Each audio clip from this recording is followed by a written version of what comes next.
Hello my dear students, how are you? Today I will teach you a lesson of science class 5th, chapter number 2. Its name is Nutrients and Deficiency Diseases. Nutrients means होता है पोषक तत्व and deficiency means कमी, diseases means बीमारियां, अर्थात पोषक तत्व और उनकी कमी से होने वाली बीमारियां। चलिए स्टार्ट करते हैं लेसन को। देखते हैं। We eat food to satisfy our appetite. We eat food to satisfy our appetite. Food helps us to grow. It supplies energy to maintain body temperature in all the body parts, body processes. To get a nourishing diet, we must include different kinds of food in our meals. The right food will give our body the raw materials it requires to build and maintain itself. We eat food to satisfy our appetite means हम भोजन अपनी भूख को मिटाने के लिए या भूख से संतुष्टि पाने के लिए करते हैं। Food helps us to grow. Food हमारे विकास में मदद करता है। It supplies energy to maintain body temperature and all the body processes. ये हमारे शरीर की सभी क्रियाओं को जारी रखने के लिए और शरीर के तापमान को बनाए रखने के लिए हमें शक्ति प्रदान करता है। To get a nursing diet we must include different kinds of food in our meals. हमें एक पौष्टिक आहार प्राप्त करने के लिए हमको अपने भोजन में, अपने खुराक में निम्नलिखित या विभिन्न प्रकार के आहारों को, भोजन पदार्थों को शामिल करना चाहिए। The right food will give our body the raw materials it requires to build and maintain itself. अर्थात सही भोजन ही हमारे शरीर को सही आकार दे सकता है, उसका विकास कर सकता है और इसको बनाए रखने के लिए, अर्थात बॉडी के बिल्डिंग को बनाए रखने के लिए, उसके मेंटेनेंस को बनाए रखने के लिए हमारे भोजन में पौष्टिक आहार का होना अत्यंत आवश्यक है। Substances found in foods that provide the energy और materials required for the normal growth, maintenance and repair of the body parts are called nutrients. वे पदार्थ जो हमारे शरीर की ग्रोथ माने हमारे शरीर के सामान्य विकास, maintain and repair of the body parts और हमारे शरीर के जो अंग हैं उनको बनाए रखने और उनकी मरम्मत करने के लिए जो पदार्थ ज़रूरी होते हैं हमारे भोजन में, हमें हमारे शरीर के लिए जो शक्ति प्रदान करते हैं, ऐसे पदार्थों को हम न्यूट्रिएंट्स या पोषक तत्व कहते हैं। माने सब्सटेंसेस फाउंड इन फूड्स, वे पदार्थ जो भोजन में पाए जाते हैं। दैट प्रोवाइड द एनर्जी और मटेरियल, जो हमें शक्ति प्रदान करते हैं। Materials required for the normal growth, किस लिए शक्ति प्रदान करते हैं? हमारे शरीर की नॉर्मल ग्रोथ हो, हमारे शरीर का मेंटेनेंस हो और हमारे शरीर के जो पार्ट्स इंज्योर होते हैं उनकी मरम्मत कर सके। तो ऐसे पदार्थों को ही न्यूट्रिएंट्स कहा जाता है। These include carbohydrates, protein, fats, vitamins, minerals और फाइबर। ये वे पदार्थ होते हैं जो carbohydrates, protein, fats, vitamin, mineral और फाइबर कहे जाते हैं। The food that we eat can be divided into 3 main groups depending on the nutrients present in it। माने जब भोजन जो हम खाते हैं उसको 3 भागों में डिवाइड किया गया है, बांटा गया है। Depending on the nutrients present in it, अर्थात भोजन में या आहार में उपस्थित पोषक तत्वों के आधार पर इनका विभाजन किया गया है। देखते हैं। पहले भोजन का काइंड है, पहले फूड का काइंड है एनर्जी गिविंग फूड, अर्थात हमें शक्ति प्रदान करने वाले भोजन या खाद्य पदार्थ। Energy giving food is rich in carbohydrates and fats. शक्ति प्रदान करने वाले जो पदार्थ या भोज्य पदार्थ होते हैं उनमें कार्बोहाइड्रेट्स और फैट्स, वसा की मात्रा पर्याप्त मात्रा में होती है। It gives energy to our body to perform day to day activities. ये हमारे शरीर को नित्य प्रतिदिन के कार्य को करने के लिए शक्ति प्रदान करते हैं।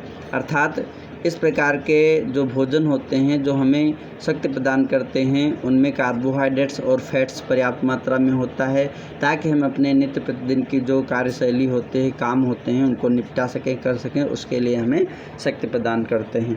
Carbohydrates are the main source of energy in our body. हमारे शरीर में शक्ति का सबसे प्रमुख स्रोत जो होता है वो कार्बोहाइड्रेट्स है।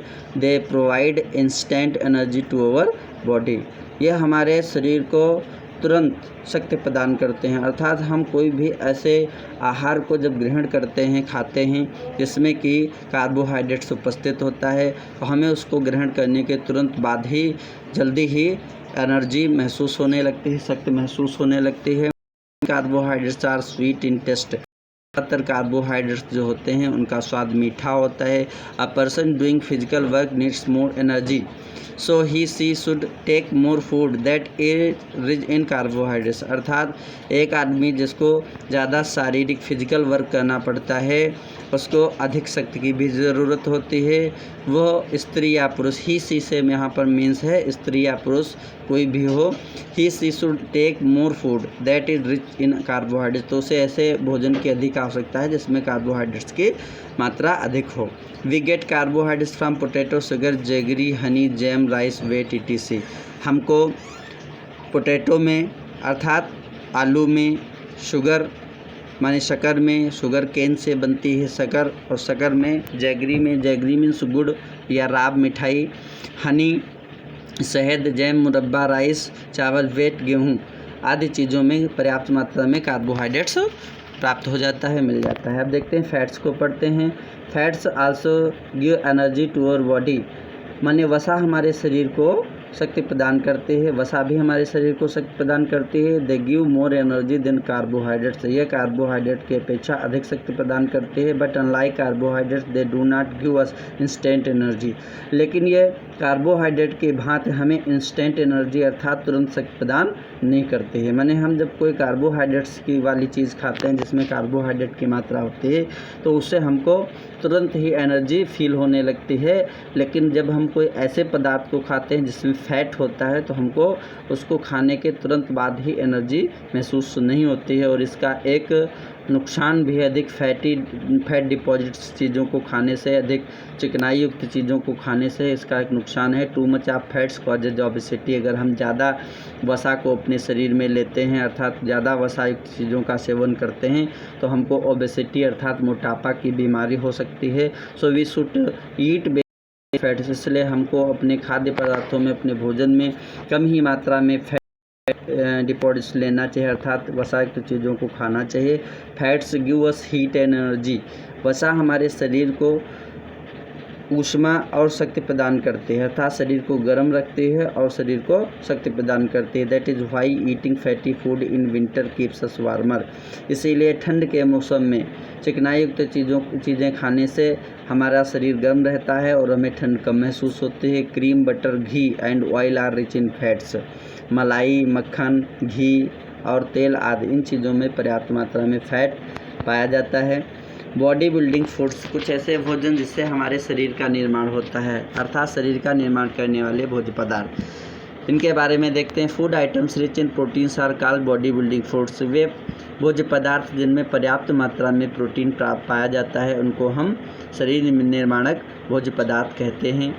Protein helps in the growth and development of the body, अर्थात प्रोटीन हमारे शरीर के विकास और उसकी उन्नति में सहायता करती है। They also help in repairing the wear and tier of body parts, अर्थात वो हमारे शरीर में जो भी पार्ट्स ऑफ बॉडी, जो भी टिश्यूज़ टूटते हैं, वियर एंड टियर मतलब जो भी हमारे शरीर में नुकसान होता है, टूट फूट होती है, खराबी होती है, उसकी ऑटोमेटिकली जो है अपने आप मरम्मत हो जाती है शरीर में, वो प्रोटीन की मदद से होती है। अर्थात शरीर में अगर कोई हमको नुकसान होता है, कोई प्रॉब्लम आती है तो उसका नुकसान की रिपेयरिंग, उसकी मरम्मत हमारे शरीर में स्वयं ही हो जाती है। Children are growing all the time, छोटे बच्चे हर समय उनमें ग्रोथ हुआ करते हैं, विकास हुआ करता है उनकी बॉडी का, इसलिए उनको पर्याप्त मात्रा में प्रोटीन की ज़रूरत होती है।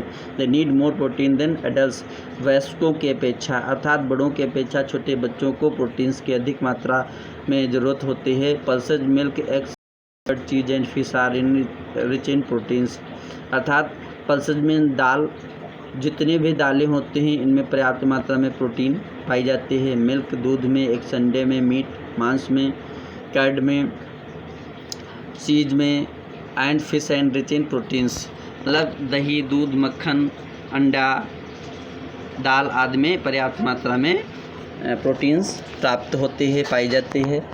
अगले भोजन के बारे में हम पढ़ते हैं जिसको हम कहते हैं प्रोटेक्टिव फूड, ऐसे भोजन जो हमारे शरीर की सुरक्षा करते हैं, रक्षा करते हैं।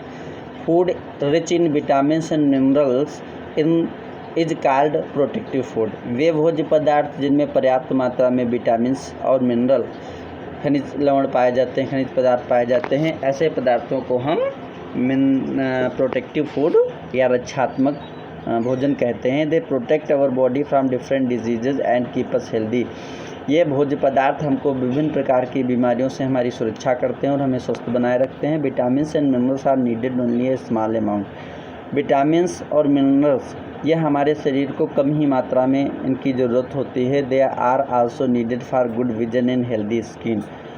हमारी अच्छी दृष्टि अर्थात हमको अच्छा दिखाई पड़े आँखों की रोशनी के लिए और हमारे त्वचा की जो है स्वास्थ्य के लिए अर्थात त्वचा संबंधी बीमारियों से हमारे बचाव के लिए आँखों की मजबूत रोशनी के लिए भी विटामिन्स और मिनरल्स की पर्याप्त मात्रा में आवश्यकता होती है। Fresh fruits and vegetables are in rich vitamins and minerals. ताज़े फल और सब्जियों में पर्याप्त मात्रा में विटामिन और मिनरल्स प्राप्त हो जाते हैं। फिर देखते हैं वाटर का भी बहुत इम्पोर्टेंस है हमारी बॉडी में। Without water we can not live. Besides nutrients our body also needs water. अर्थात इन पोषक तत्वों के अतिरिक्त our body also needs water, हमारे शरीर को जल की भी आवश्यकता होती है। Water helps in the removal of wastage from our body in the form of urine and sweets. अर्थात जो पानी होता है वो हमारे शरीर से जो वेस्टेज जो कचरा इकट्ठा होता है उस कचड़े को यूरिन के रूप में और स्वीट पसीने के रूप में, यूरिन मीन्स पेशाब के रूप में और पसीने के रूप में हमारे शरीर से बाहर करता है। अर्थात पानी जो होता है वाटर वो हमारे शरीर की गंदगी को हमारे शरीर से बाहर करने के लिए बहुत भूमिका निभाता है। It also helps in digestion. इसके अतिरिक्त यह हमारी पाचन क्रिया में भी बहुत मदद करता है। We must drink 8 to 10 glasses of water every day. हमें 8 से 10 ग्लास पानी प्रतिदिन ज़रूर पीना चाहिए। फिर देखते हैं रफेज। वैसे रफ मीन्स होता है गंदा और रफेज मीन्स गंदगी। अर्थात हमारे शरीर में जिस प्रकार से हमारे घरों में प्रतिदिन कुछ न कुछ कूड़ा बनता है, कुछ न कुछ गंदगी बनती है, उसी प्रकार से हमारे शरीर में भी गंदगी बनती है। उस गंदगी को जो है कैसे वो भी बहुत ज़रूरी है। Roughage or fibre is that part of plant food which can not be digested by our digestive system. आपको पता है आप बहुत सारी ऐसी सब्जियां, बहुत सारी ऐसी चीज़ें खाते हो जिसमें कुछ सख्त चीज़ें होती हैं। जैसे कि हम कोई साग सब्जी खाते हैं तो उसमें रेशे होते हैं। उसी रेशे युक्त चीज़ को फाइबर या रफेज कहा जाता है, जो कि हमारे शरीर में, हमारे डाइजेस्टिव सिस्टम में वो पच नहीं पाते हैं, उनका डाइजेशन नहीं हो पाता है। Roughage help in proper bowel movement and prevent constipation. Raw vegetables like carrots, tomato,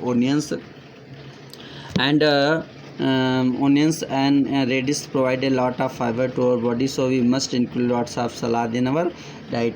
अर्थात जो roughage help in proper bowel movement, अर्थात ये हमारे आंतों को अच्छे से काम करने में मदद करते हैं, क्योंकि किसी भी चीज़ को काम करने के लिए एक तरीके से घर्षण की ज़रूरत है। आंतों में चिकनाई होती है।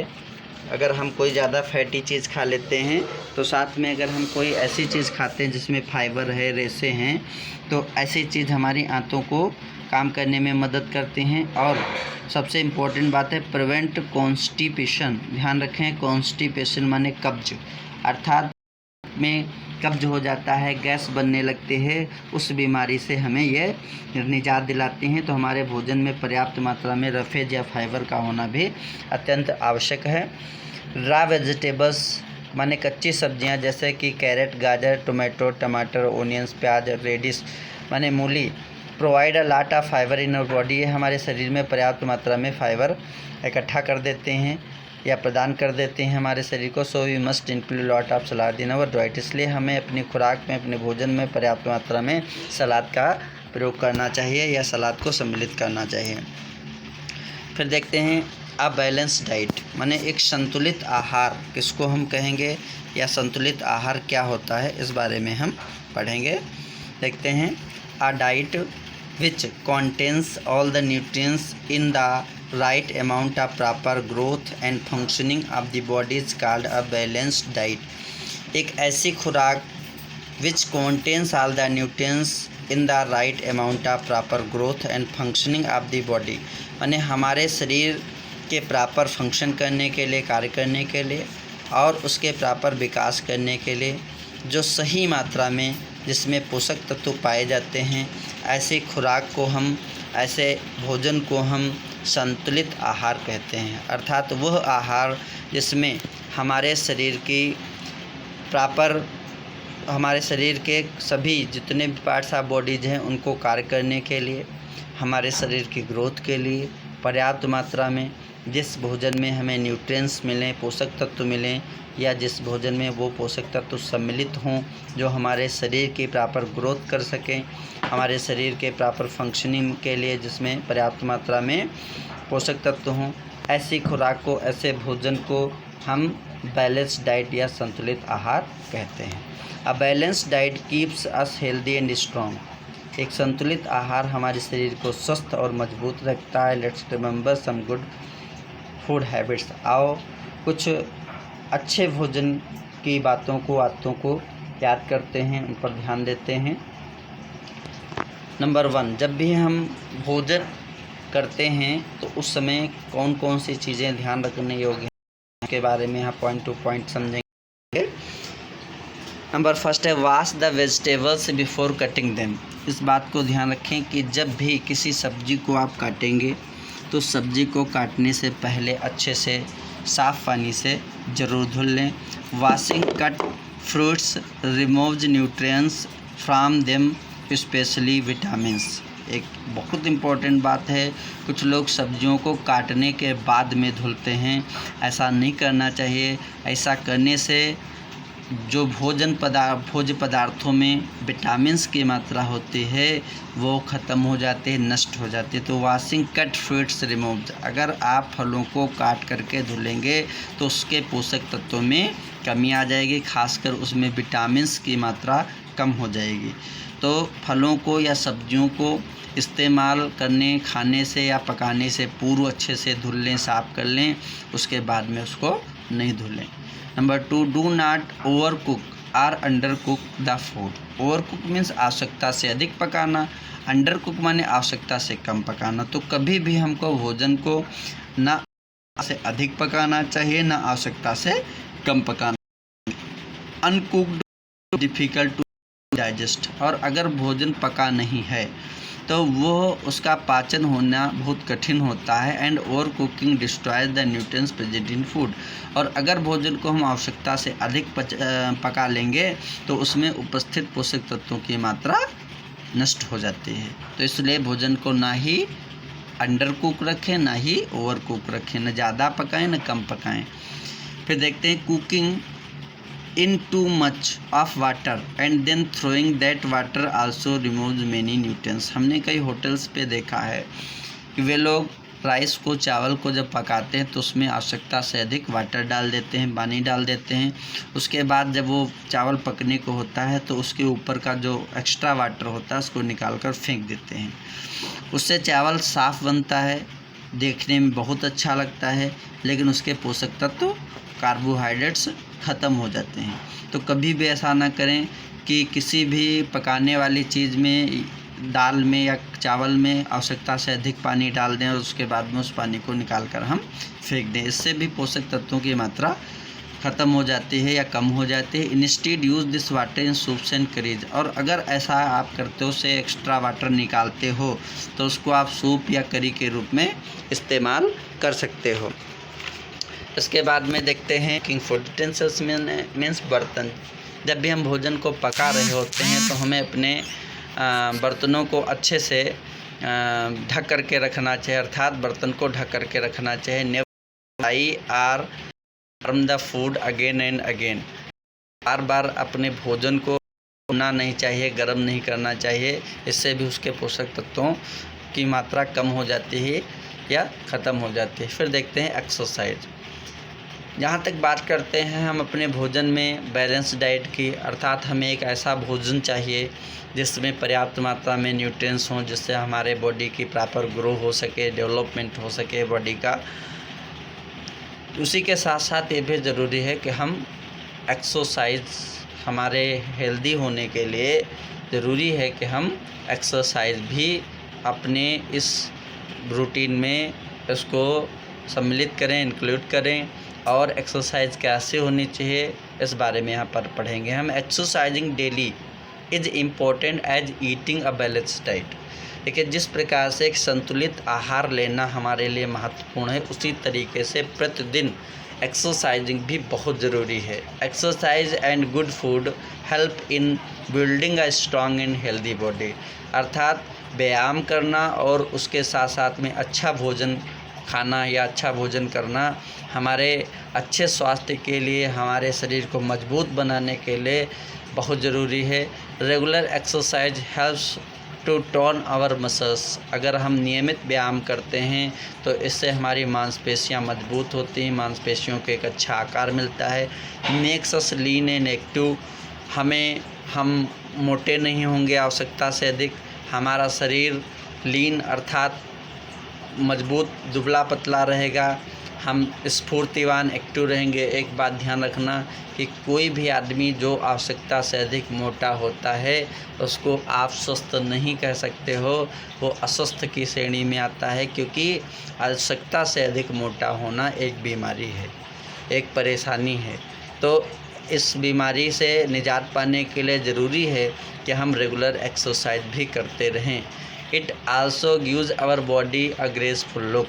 अगर हम रेगुलर एक्सरसाइज करते हैं, अच्छा पौष्टिक भोजन लेते हैं, तो इससे हमारा शरीर जो होगा, हमारी बॉडी होगी, वो ग्रेसफुल लुक की होगी, अर्थात आकर्षक दिखने में हम लगेंगे। हमारा जो पार्ट्स ऑफ बॉडीज़ होंगे, हमारा जो शरीर का गठन होगा वो अच्छा होगा, देखने में अच्छा लगेगा, हम देखने में सुंदर लगेंगे।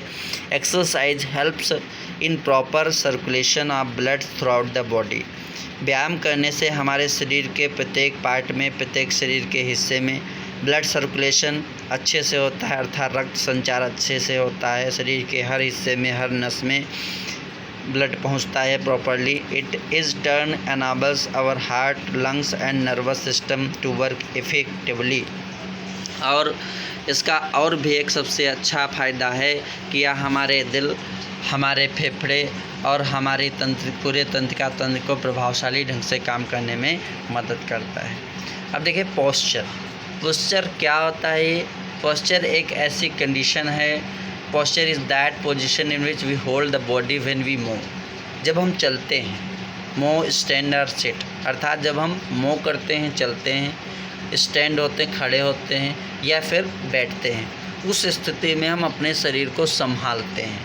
अगर हमारा पोस्चर बिगड़ गया, हम अपने शरीर को संभाल नहीं पाए, हमारे शरीर की स्थिति सही नहीं हुई, बैलेंस सही नहीं हुआ, तो हम बैठते समय, खड़े होते समय या चलते समय लड़खड़ा जाते हैं और कभी कभी गिर भी जाते हैं। इसलिए हमारे शरीर का पोस्चर भी बहुत इम्पोर्टेंस होता है। तो पोस्चर के बारे में आप समझ गए कि जब हम चलते हैं, खड़े होते हैं, बैठते हैं या शरीर में कोई भी मूवमेंट करते हैं, तो उस समय हम अपने शरीर को संभालते हैं। उस संभालने की स्थिति जो होती है वही पोस्चर ऑफ द बॉडी अर्थात शरीर की पोस्चर कंडीशन होती है। We should always walk upright. हमें हमेशा सीधे चलना चाहिए। We should also sit and stand straight. जब भी हम कभी बैठें या खड़े हों तो हमको आराम से सीधे बैठना चाहिए और आराम से सीधे खड़े होना चाहिए। कभी भी उल्टे सीधे तरीके से बैठना या खड़े होना हमारे लिए नुकसानदेह हो सकता है, हमारे शरीर को इंज्योर कर सकता है। फिर रेस्ट एंड स्लीप। देखिए, जहाँ तक बात है, हम भोजन अच्छा लें, हम एक्सरसाइज भी करें, हम वर्क भी करें, लेकिन हमारे शरीर के स्वस्थ रहने के लिए, हमें हेल्दी होने के लिए it is also very important to take proper rest and sleeping. माने सोने को कहते हैं कि नींद एक दूसरी ज़िंदगी होती है। रात में जब आप 7-8 घंटे अच्छे से डीप स्लीप में सोते हो, गहरी नींद में सोते हो, तो उसके बाद आपको पूरा जो थकान होती है वो समाप्त हो जाती, ख़त्म हो जाती है और अपने आप को एकदम से आप एनर्जेटिक फील करते हो। तो देखते हैं, after a long and hard day of work, अर्थात एक लंबा और कठिन दिन भर काम करने के पश्चात, दिन भर कठिन परिश्रम करने के पश्चात वी गेट टायर्ड, हम थक जाते हैं। And so our body needs rest, तो हमारे शरीर को आराम की भी आवश्यकता होती है। Our body gets rest if we simply lie down and involve ourselves in listening to music or watching television। अर्थात अगर हम ध्यान दें, आवर बॉडी गेट्स रेस्ट, हमारे शरीर को कब आराम मिलता है। If we simply lie down, अगर हम आराम से लेट जाएं, शांति से लेट जाएं थोड़ी देर के लिए, घंटे 2 घंटे के लिए। And involving ourselves in listening to music, अगर आपको संगीत सुनना पसंद है, गाने सुनना पसंद है, तो अपनी पसंद का आप म्यूजिक ध्यान से सुन लें, अच्छे से सुन लें। टीवी देखना पसंद है, टीवी, तो हमारे शरीर को, हमारे मन को, हमारे दिमाग को थोड़ा सा रेस्ट मिल जाते हैं, आराम मिल जाते हैं, सुकून मिल जाता है। Undisturbed sleep of 7 to 8 hours provides us with complete rest. अगर हमको सुकून की, अनडिस्टर्ब मीन्स सुकून, कोई डिस्टर्बेंस नहीं होना चाहिए, अनडिस्टर्ब स्लीप, सुकून की अगर हमको 7 से 8 घंटे की नींद मिल जाती है तो हमारा समझ लो कंप्लीट रेस्ट हो जाता है, हमारा शरीर पूर्णतः आराम से हो जाता है। After complete rest we feel fresh and become ready to work again. अर्थात पूरी आराम लेने के पश्चात हम एकदम तरोताज़ा हो जाते हैं और अगले दिन के काम के लिए पुनः तैयार हो जाते हैं। Also when we sleep our body gets the opportunity to repair the wear and tear inside it. एक बहुत इम्पॉर्टेंट बात है कि जब हम सोते हैं उस समय हमारे शरीर में जो भी टूट फूट होती है, जो भी नुकसान होता है, उसकी मरम्मत करने के लिए हमारे शरीर को अवसर प्राप्त होता है। अर्थात रात के समय में, रात के कंडीशन में जब हम शरीर जब सो रहे होते हैं उस समय हमारे शरीर में रिपेयरिंग होता है। अब देखते हैं व्हाट इज़ हेल्थ। हेल्थ क्या है? हेल्थ क्या है? Health is a state of complete physical, emotional and mental wellbeing. Health माने स्वास्थ्य। जब हम कंप्लीट फिजिकल, इमोशनल, मेंटल अर्थात मानसिक रूप से, मेंटल मीन्स मानसिक रूप से, इमोशनल माने भावुक रूप से या भावनात्मक रूप से, फिजिकल माने शारीरिक रूप से कंप्लीट होते हैं, सही होते हैं, वेल बीइंग होते हैं। अर्थात इन किसी भी परिस्थितियों में हमें कोई प्रॉब्लम नहीं होती, मानसिक, शारीरिक और भावनात्मक रूप से हम बिल्कुल सही होते हैं, तो उसको एक स्वस्थ व्यक्ति कहा जाता है या उसको हम स्वास्थ्य कह सकते हैं। कुछ लोग कहते हैं कि जो आदमी मोटा होता है, लंबा होता है, वो स्वस्थ होता है। ये बात अपने मन से निकाल दीजिए। वही इंसान स्वस्थ है जो शारीरिक रूप से भी स्वस्थ है, जिसका शरीर भी स्वस्थ है, जो भावनात्मक रूप से भी स्वस्थ है, जिसकी सोच, जिसके विचार सही हैं, और जो मानसिक रूप से, मन से भी अपने सही है, जिसकी सोच सही है, जिसके विचार सही हैं, वही आदमी पूर्ण स्वस्थ व्यक्ति कहा जाएगा। Also our body should be free from diseases. अगर हम इन तीनों चीज़ों से स्वस्थ हैं तो हम तमाम बीमारियों से बच सकते हैं। Proper food, exercise, correct posture and rest helps a person to remain healthy and fit. अगर हम प्रॉपर न्यूट्रिएंट्स फूड लें, एक्सरसाइज करें, अच्छी स्थिति में रहें, आराम करें, तो हम स्वस्थ और चुस्त दुरुस्त अपने आप को बनाए रख सकते हैं। ये फर्स्ट पार्ट है इस लेसन का। सेकेंड पार्ट हम दूसरे वीडियो में बनाएंगे। इतना आप लोग कंप्लीट कर लेंगे। Okay, best of luck.